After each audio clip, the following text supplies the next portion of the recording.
Greetings gamers, and welcome to my guide on how to juggle master clues. Now, juggling master clues has been done for quite some time, but only recently has it been very popular, so I figured it would be a good idea to make a guide on how exactly it works and what you need to know before doing this method. Now, this method is commonly used by streamers when doing openings because it can give you a time save of around 15%, which on average for every master clue is around a 90-second time save. And I'll go over that later. So firstly, without further ado, let's just jump straight into it. So the first order of business is to get the plugin on the plugin hub called Clue Juggling Timers. Basically, when there's 30 seconds left of your clue being despawned on the floor, it'll ping you. Now, the way that this works is, you see I have two clues on the floor. Now, one clue is a crypto step, and it's a really bad one. You can see there's a Drakan eye one.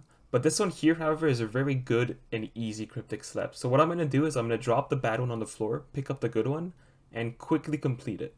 So I'll be back when I complete this clue step.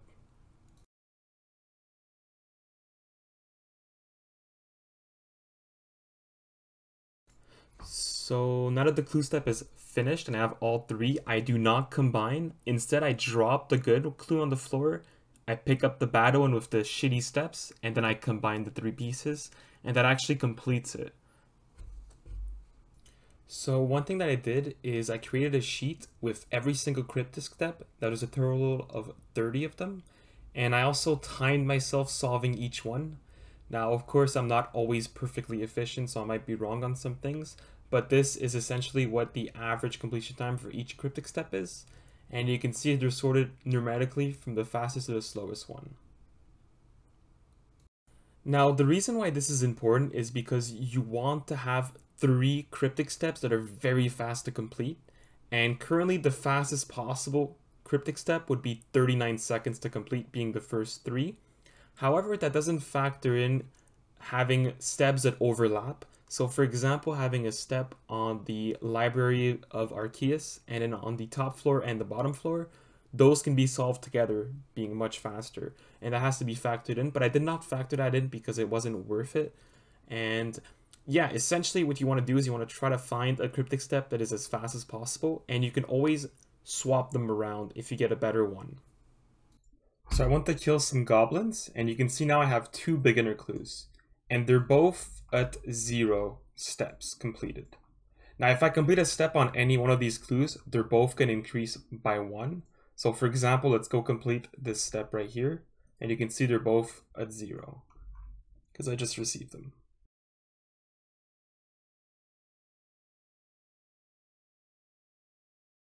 So you see it's at a 1-stepper, but the other clue that I never touched is also a 1-stepper. However, there's one thing that you need to remember when doing this. If all of a sudden I got a 3rd clue scroll, all the streak resets. This becomes a 0 step, this becomes a 0 step, and the new clue I get becomes a 0 step. Now, the reason why that's important is because when you're doing your clue opening, for example, if you're opening elite clues and you get a master clue and you start doing it and eventually you get a good cryptic step, 4 clues, 4 steps deep, well, if you end up deciding to keep it, well, the next master clue you receive will not be a 4-stepper. It'll actually reset all your clues to 0, including the one in your bank. Now, if you have a good cryptic step, that might be worth the sacrifice. However, that's something you need to remember when deciding to juggle clues, and not a lot of people understand that because it's not something that most people know, and it's not something that you're really supposed to be doing, juggling clues. But in this case, it saves a lot of time, so it's worth. Now, to give you some math on this method, so 30 unique cryptic steps. Now, every time you get a cryptic step, you'll get 3 of those 30 options.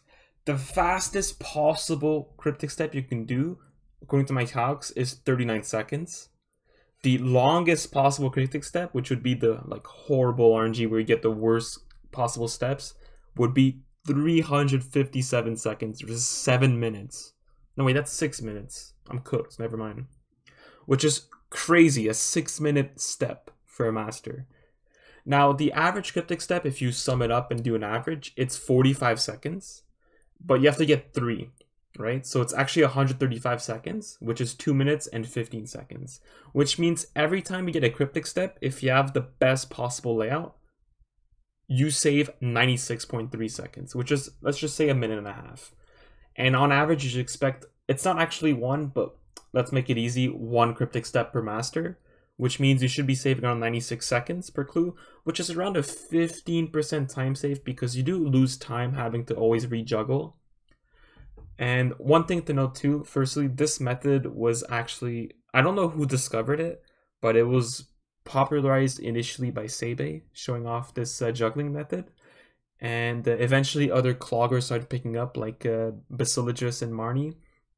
And there's actually one step for masters that is very complicated and that you can't actually do, which was the Dragon's Castle step, because it's a long run.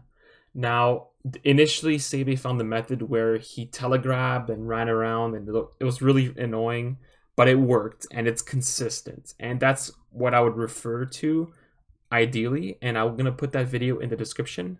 However, there's two other options you can consider.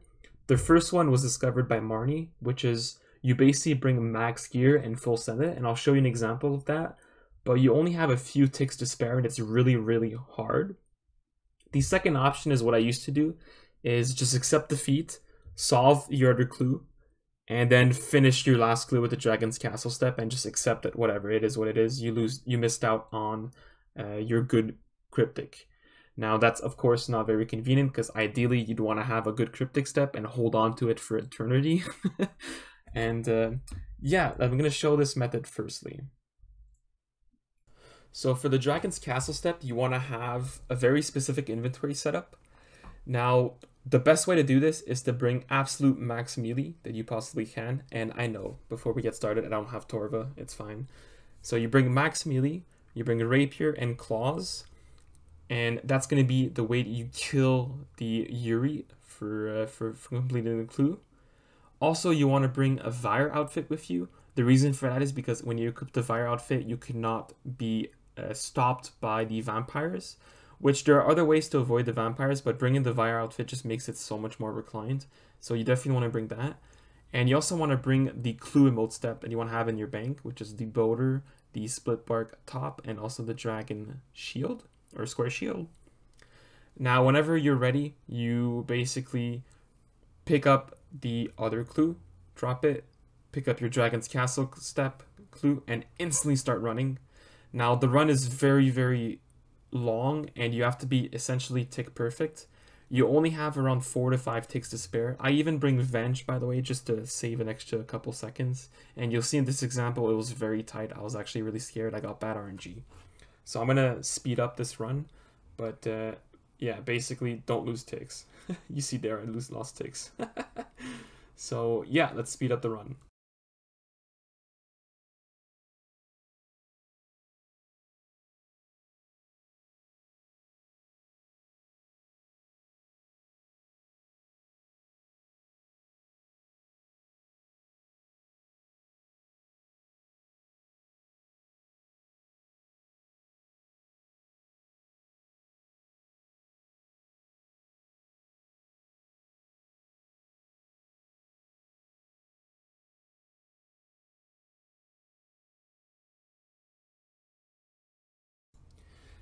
Now, when you get to this corner, you can actually do the step. And so you want to do the emote step, wear your max melee, and just claw it out, kill it as fast as possible, and use your Rapier to finish it off. Don't forget you have to re-equip the items after. Now here I got really bad RNG, you see I should have killed it much sooner. And I was actually getting nervous, I was like, dude, no way I miss. But yeah, I got it, instantly teleport back to the bank, and right away grab your clue. You see I had a 1 tick to spare there, which is really tight, but it's possible, it's doable. Now if you get bad RNG on claws, you want to teleport ASAP. Now I hope this video is useful. I'm going to be adding timestamps in the description too, so hopefully we can refer other people to this if there's any questions. And I hope it was clear enough. I'm not sure if it was. Yeah, if you enjoyed, don't forget to leave a like. I'll be doing a lot more clue openings in the future, and I've been using this tech. It's really good. The being able to skip Dragon's Eye step, which is the one in Legends Zeal that's super far away, just makes it so worth it.